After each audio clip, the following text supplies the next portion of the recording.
Can I tell you what's been on my mind lately? Every time I open the news, there's another headline, another country, another law, another alarm going off about kids and screens. Australia just became the first country in the world to fully ban social media for kids under 16. Not limit it, ban it.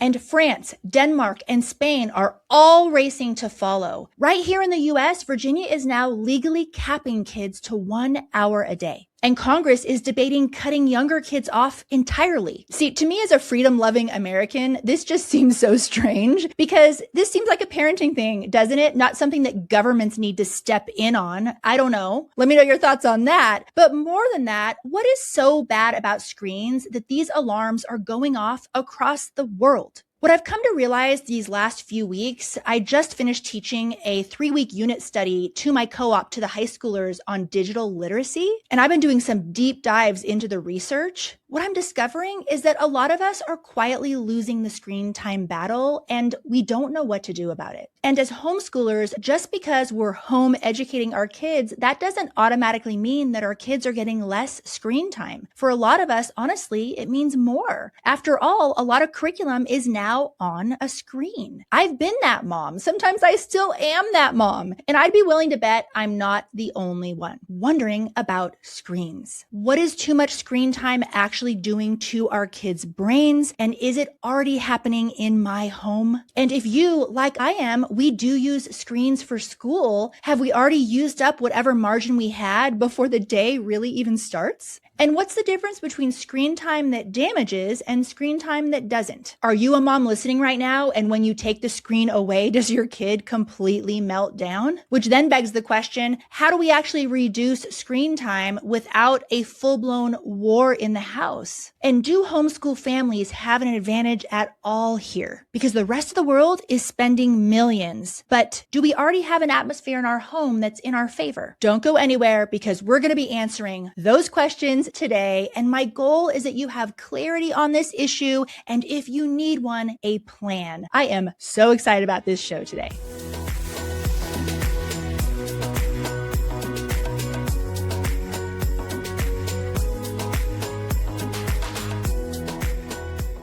Real quick before we start, if you are watching every single dollar right now, a lot of us are, I want to tell you about something that gave our family $1,000 back per month. Because financial stress is its own kind of screen time problem, right? It's always there, pulling your attention away from the life that you're trying to build. So I'm so happy to tell you that this episode is sponsored by Summit HealthShare. That's my husband's company, and I am so grateful for the support. Can we just all agree for a hot minute here that health insurance is a complete nightmare to deal with and completely overpriced? The copays, the denials, the in-network, out-of-network nonsense, having to get permission for everything and not having freedom on where to go. I just hate it. And for all of that headache, you're paying thousands of dollars a month and still facing a fight when you actually need good care. This is why I believe so much in the freedom that comes from a good, solid, honest health share. Now, health sharing is not health insurance, but it does replace it. And it's been around for over 100 years. What's so cool is with Summit HealthShare, the families who move over to it, they are saving between 40 and 60% per month. And they have a 98% customer satisfaction. You can see any doctor you want to, even holistic ones. I just went to my crunchy doctor the other day and my new prescription was $0 and so were my labs. Yes, you heard that right, on a health share. We're saving all that money and our family is getting the best care that we've ever gotten. Now, I know this sounds too good to be true. That's what a lot of people say about it, but it's not. It's actually how healthcare should have worked all along. Insurance companies, of course, they don't do it that way. So if you are paying even a cent to a traditional health insurance company, here's what I want you to do. I want you to go to summithealthshare.com and go to their savings calculator. That is where you will find out how much you should be paying per month for the care that you need. And it only takes 2 minutes to do the calculator. And when you see what you should be paying, yeah, you're going to be grabbing your phone so fast. And when you do, they're going to walk you through absolutely everything. But make sure when you call, tell them you listen to the show because I want you to have the VIP treatment. Now, next, this is something completely free to homeschooling families that I am so proud to be a part of.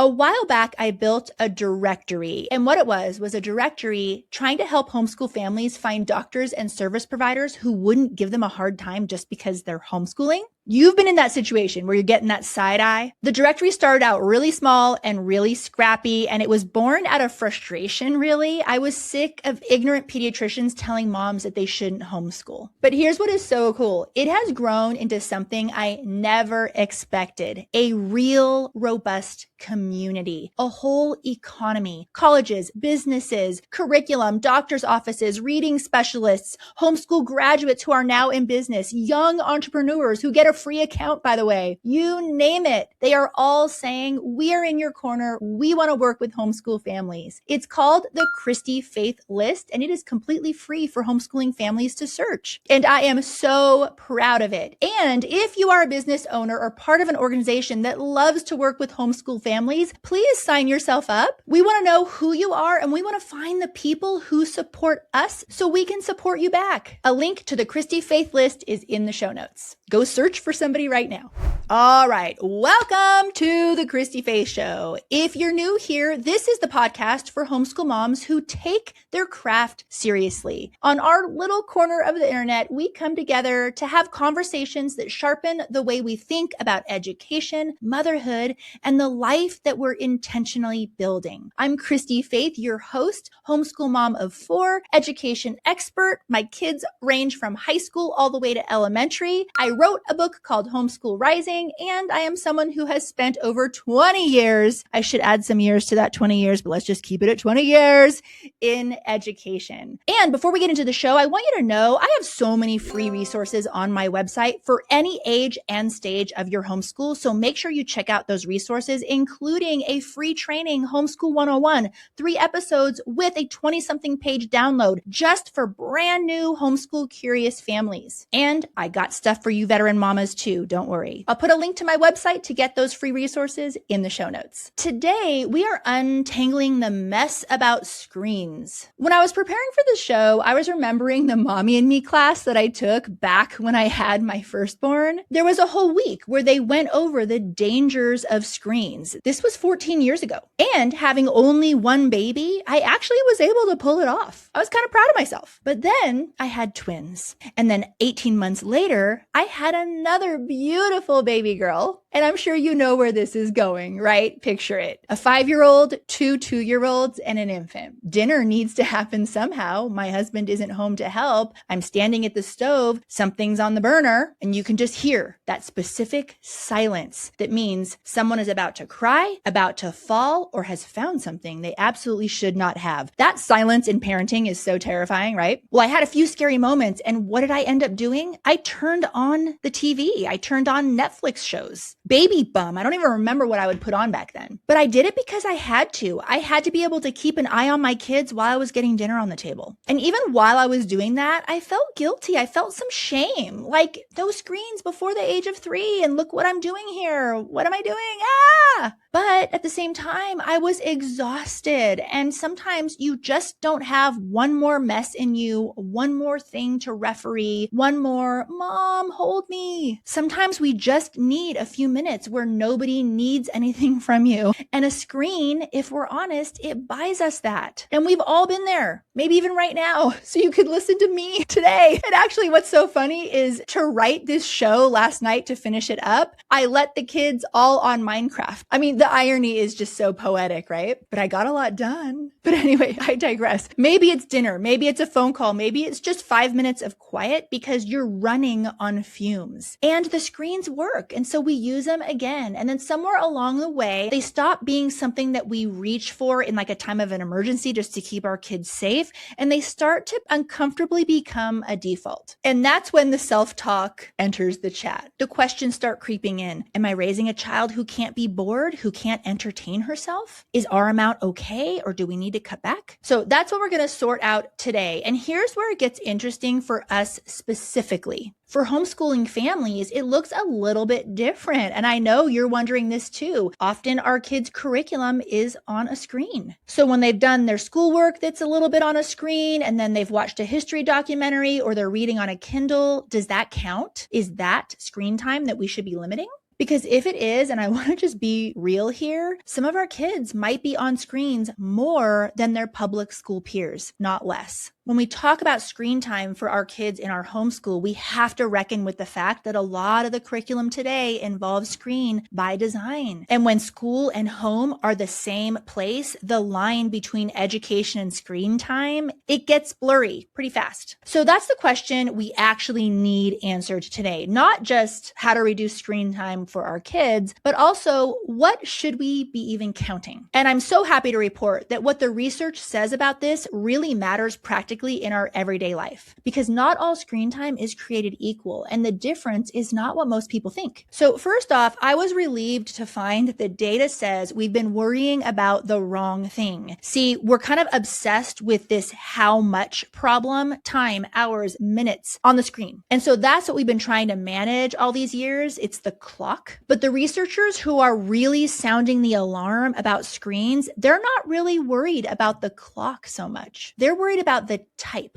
Jonathan Haidt, if you haven't read his book, The Anxious Generation yet, please add it to your list immediately. He makes this distinction clearly. There is screen time that's essentially neutral or even good. And on the flip side, there's also screen time that is doing something sinister and specific and measurable in our kids' brains. So just to do our due diligence here, the AAP, American Academy of Pediatrics, lays out screen time recommendations by age. So here we are, obsessing over the time again, right? They say under 2, essentially nothing except video calls with grandma. 2 to 5 years old, an hour a day max, and you should be watching it with them. And then 6 years old and up, no hard hour limit, but consistent limits on what and when, and of course, screens out of the bedroom. Makes sense? No kid should have a screen in their bedroom. Talk about dangerous. I agree.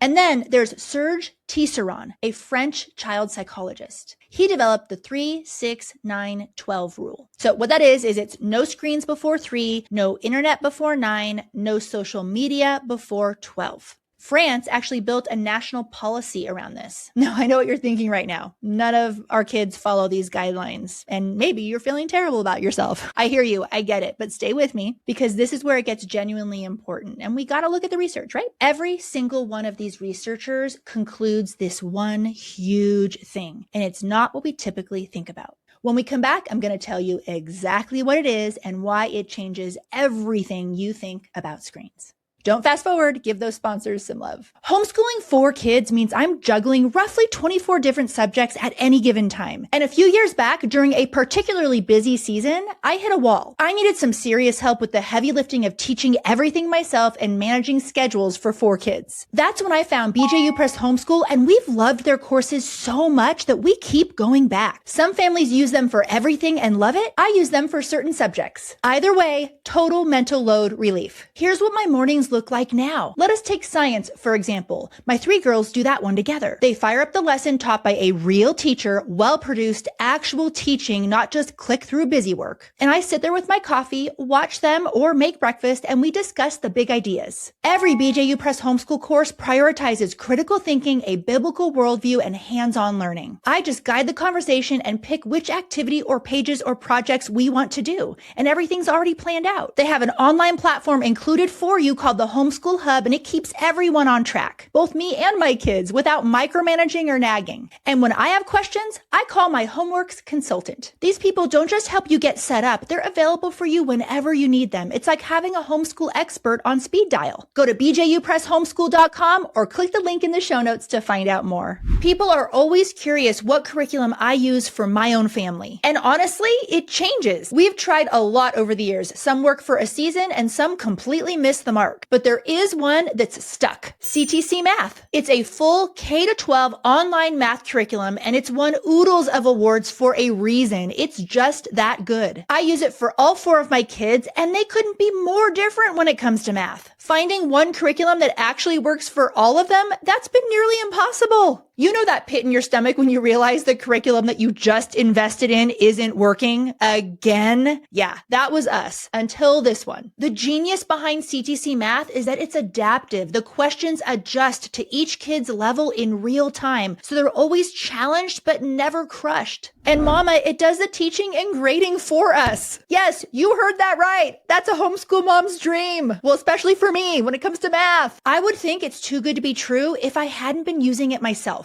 And it's not just me. Here's why it's become the go-to for thousands of homeschool families. Free diagnostics show you exactly where to start, access to all grade levels so your student can fill in any gaps or move ahead, short video lessons that keep your children engaged, automatic grading with instant feedback, and progress reports so you know exactly what's happening without hovering. Math used to be our hardest subject. Now my kids do it independently. Here's the best part. Our listeners get 50% off. Use the link in the show notes to do a free trial or to get that half off deal. Don't spend another year kissing math frogs. This one stuck for us, and I have a feeling it's going to stick for you too. The line the researchers agree on is social media. Not a documentary on YouTube, not Khan Academy, not Minecraft, thank goodness, after last night.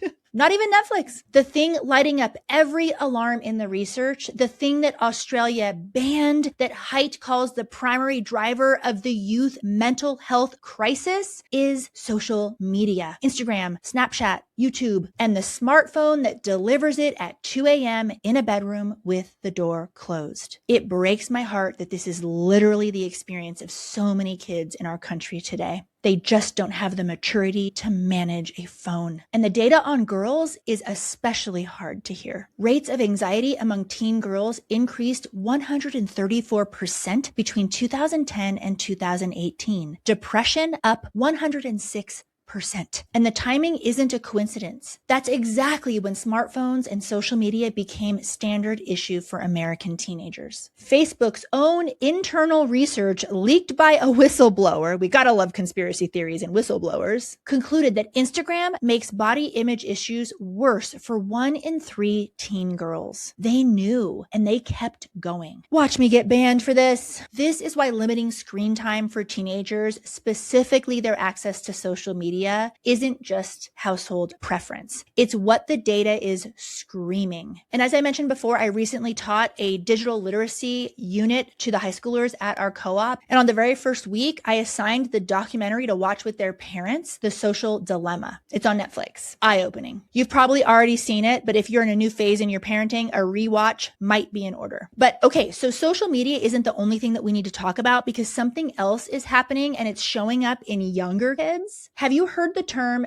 TikTok brain? Pediatricians have started using that term, and the research is catching up on what they have already been seeing in their offices. So TikTok, Instagram Reels, YouTube Shorts, they're all designed around the same mechanic. Short bursts of content, algorithm-driven, constantly refreshing. Every swipe is a small hit of dopamine. Your brain gets a little reward, and then it wants another one and another. And over time, and this is the part that matters for you listening today, the brain starts expecting that pace. It gets calibrated to fast, constant stimulation. I was telling the kids at co-op that the dopamine hits are just very similar to slot machines in Vegas. And then what happens when your brain is accustomed to that, when you ask your kid to sit and read for 30 minutes or focus for 20 minutes on a math lesson, they have a hard time. Maybe they even can't. And it's not because they're lazy or that something's wrong, and maybe not even a learning disability if that's what you're thinking. It could simply be because their brain has been trained to need something new every 15 seconds, and everything else feels unbearably slow by comparison. A large review of nearly 100,000 people found that heavy short-form video use is directly linked to weaker attention, reduced focus, and more difficulty staying on task. The pediatricians were calling it TikTok brain. Researchers are calling it popcorn brain. Restless, jumpy, always reaching for the next thing. And if we're honest right now, because I'm thinking about my own behavior, this is not just a teenager problem. It's a problem for us too. The sad thing is they are seeing this in young elementary school kids. And that right there, that's not about the time or the hours spent on screen. That is about what type of screen. A kid who watches a 2-hour movie is having a fundamentally different neurological experience than a kid who scrolls YouTube shorts for even just 20 minutes. One requires sustained attention and the other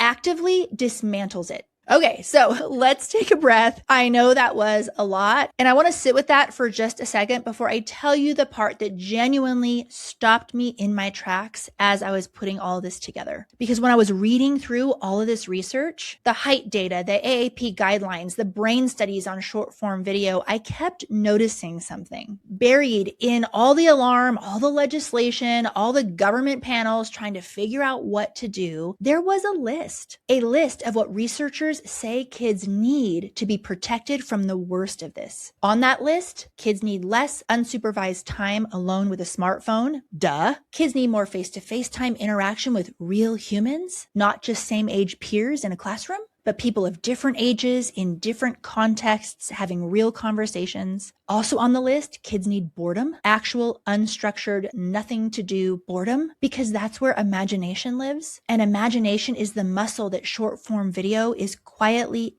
atrophying. Kids need adults who are present, not hovering, present in the room, reachable, part of the day. They need a life that happens mostly offline, errands, projects, physical activity, conversations that don't come up with a like button attached to it. I was reading that list and I just was thinking, wait a minute, you're kind of describing the typical homeschool life. The regular chaotic, we didn't finish math and someone cried kind of homeschool day, the one that you actually lived this week. Our kids aren't in a classroom stuck with 30 same age peers with a phone in their pocket and a lunch period with no adult in sight. They're with us.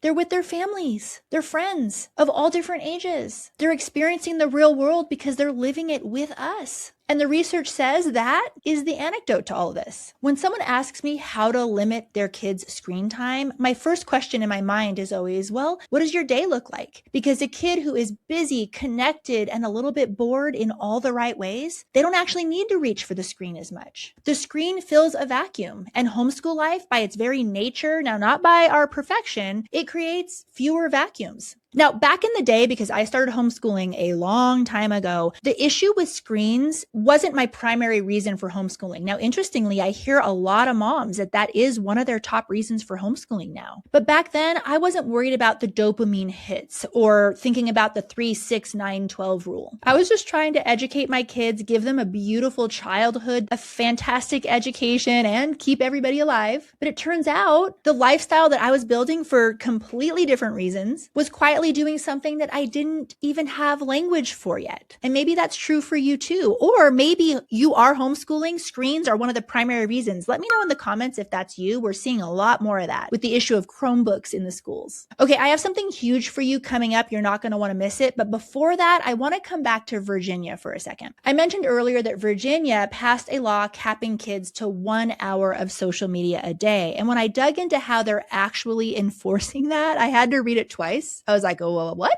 The law requires platforms like Instagram and TikTok to use, and this is the actual language, and I quote, commercially reasonable methods to determine whether a user is under 16. If they identify a minor, they limit the account to 1 hour per day. Sounds reasonable, especially on social media. But then a reporter in Virginia tested it, and when a child's Instagram account hit the 60-minute mark, a notification popped up, 5 minutes left, and then the hour expired. And at the bottom of that window, a button that said, ignore limit for today. I don't know if this is still the case, but this is what the reporter found. One tap, just no parent, no verification, just ignore it. Do you have a teenager in your home?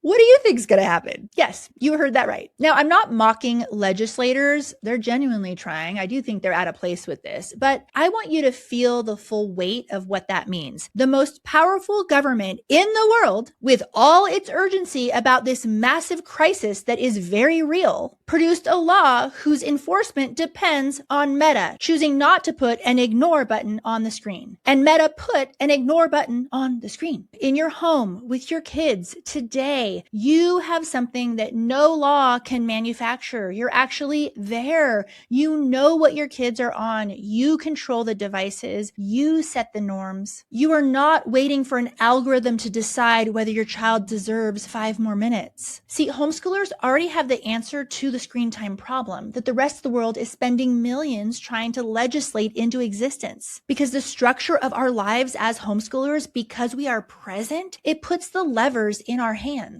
Now, I'm not saying it's easy. We're dealing with this in our home right now. And just setting up the devices to be safe could be a 40-hour work week. Don't ask me how I know, but I know. Now, I don't know about you, but I find that really encouraging. Now, before we move on, I want to say thank you so much for being here. And as you know, our sponsors are what makes this podcast free to you. And I loved putting together all this research, and there's a framework coming up at the end of the show that I'm going to go into that I think is really going to help you a lot. Now, let me ask you, if you have gotten any value from today's show, the best way to say thank you is simply to engage with the show on whatever platform you're on. If you're not subscribed yet, please do that first and put on the notification to get the bell when a new episode drops. We love comments. Please make a comment. Send this show to a friend. Maybe do 3 things today just to say thank you for the show. And the reason why I ask that is because it's the robots behind the screen that decide if a show is worth putting in front of more eyeballs. And the way that happens is completely free to you, and it makes a huge difference. And that's simply your engagement with the show.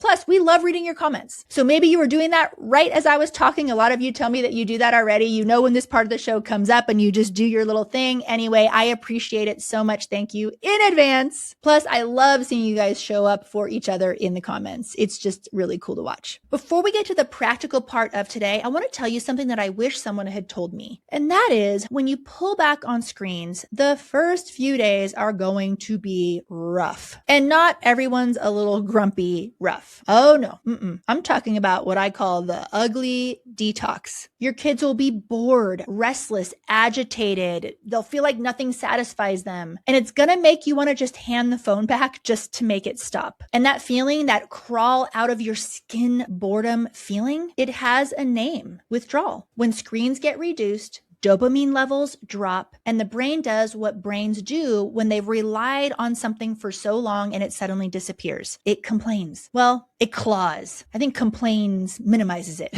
It can make life really unbearable for a while. That's the ugly detox. And that's exactly when most parents give up. The boredom shows up. Everyone's miserable. The path of least resistance is just right there. And 20 minutes later, there's a screen back in somebody's hands, which means that ugly detox that is required for this, it never actually ends. It just gets postponed until next time. So something we advise moms in Thrive Homeschool community is actually, when you're going to do a screen detox, you got to plan for it in other ways and prepare for it. Maybe simplify your life during that time so that you can help your kids with the process. And this might sound familiar, right? Most of us have been there more than once. So 2 weeks is the number that keeps showing up in the research. A Danish clinical trial found that 2 weeks of reduced screen time produced real measurable improvements in emotional symptoms, behavior, and peer relationships. And then a Georgetown University study of nearly 500 people who cut out screen time for 2 weeks, they saw anxiety and depression improvements in the same ballpark as cognitive behavioral therapy. I mean, wow, 2 weeks? 2 weeks. That's just long enough for this ugly detox period to pass and for the recalibration to actually take hold. Some of you may do periodic screen fasts. If you're in Thrive Homeschool community, you've probably already heard about them because so many of the moms in Thrive Homeschool community regularly implement screen fasts in their homes and swear by them. A 2025 study found that 1 week off social media reduced anxiety by about 16% and depression by nearly 25% in young people. That's 1 week. Those numbers are worth sitting with. Also, they're the light at the end of the tunnel, right? The ugly detox phase is just the price of admission for this, but what is on the other side is so worth it. So what does this detox actually look like? Well, the good news is that it's simpler than you think, because all of that research, height, the AAP, TSERON, the attention span studies, it basically collapses into 4 main questions.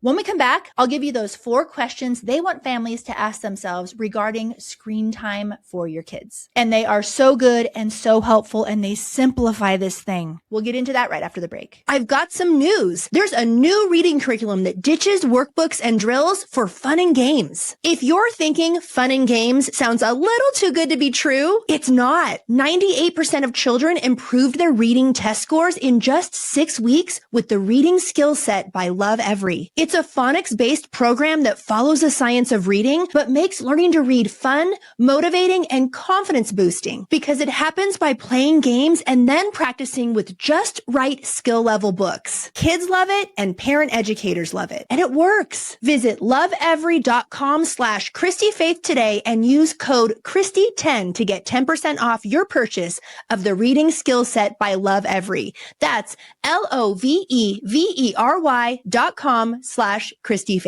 Anyone else notice the quality of grocery store food getting worse? I'm not talking about prices. I mean the food itself. Strawberries that taste like nothing, lettuce that's slimy by day 3, chicken that looks grayish, and you're standing there thinking, I'm paying more for this? Listen, I promise you are not going crazy. We've been feeling it too. And for years, I thought there was just nothing we could do about it. That's just how groceries are now. But then I started ordering from Azure Standard. They're a family-owned company. They happen to be homeschoolers as well. Real farms, organic standards delivered to a drop point near you. And I have to tell you the story. We ordered a box of oranges, and the first orange I pulled out of the box, I peeled it, I pulled off a wedge, and I stopped. Time machine. Granny and Gramps' backyard, their orange tree. I forgot food could taste like that. And the chicken from Azure Standard? I've never had chicken this good. It's scary how accustomed I got to fine. Visit azurestandard.com. I'll put the link in the show notes. Real whole food without the bougie health food store price tag. One bite, that's all it'll take.